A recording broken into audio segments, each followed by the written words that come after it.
We Christian Reconstructionists strongly support the separation of church and state. We do not support, however, the separation of the state from God. There's a vast difference. The church is under the authority of the law of God, just as the state is.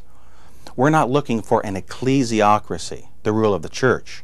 We're looking for a godly, decentralized theocracy, the rule of God's law. A lot of people misunderstand the Reconstructionist and the theonomic viewpoint. We certainly do not want the rule of the institutional church in society.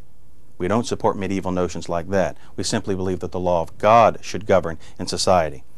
Well, if it's not a Christian nation, it's going to be some kind of nation. Would we rather have an Islamic nation, a secular nation, a Star Trek nation, a science fiction nation? There are an infinite number of possibilities.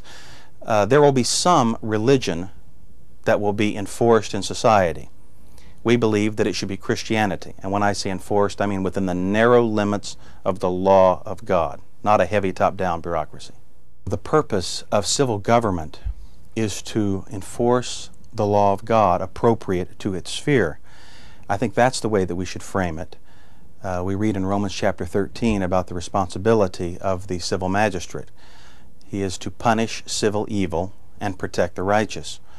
So when we start talking about inalienable rights, although in some sense that terminology is permissible, it's not specifically biblical. Therefore, I think we need to go back to what the Bible specifically says, although I'm not in any way attacking the Declaration of Independence and the Constitution. We can have certain refinements. The idea that we supposedly have the right to pursue the longings of our own heart is essentially a liberal idea. That's what liberals have held for, the past 200 years, especially the last 50 years or so. The important thing is responsibility to the law of God and to God as our sovereign.